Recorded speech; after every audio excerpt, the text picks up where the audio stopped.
বৃষ লগ্নের ব্যবসা ক্ষেত্র হচ্ছে বৃশ্চিক রাশি। এই ব্যবসা ক্ষেত্রের অধিপতি গ্রহ হচ্ছে মঙ্গল। মঙ্গল যদি পাওয়ারফুল অবস্থায় থাকে, মঙ্গল যদি অশুভ গ্রহ দ্বারা দৃষ্ট হয়ে দুর্বল না হয়ে থাকে, তাহলে কিন্তু সে ব্যবসা ক্ষেত্রে সাহায্য পাবে। তো মঙ্গল কোথায় কোথায় থাকলে মঙ্গলের সাহায্য তারা পাবে?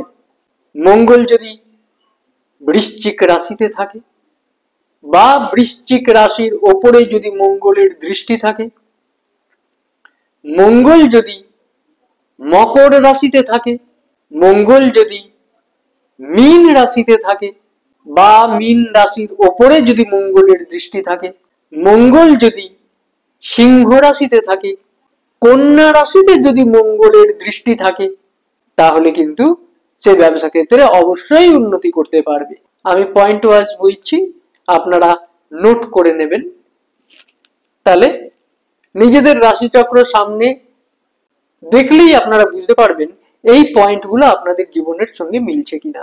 যাদের জীবনের সঙ্গে এই পয়েন্টগুলো মিলবে তারা অবশ্যই ব্যবসা ক্ষেত্রে পা রাখতে পারবেন। এবং এরপরে কিন্তু আমি বলবো কি ধরনের ব্যবসা তাদের জন্য সুটেবল হবে।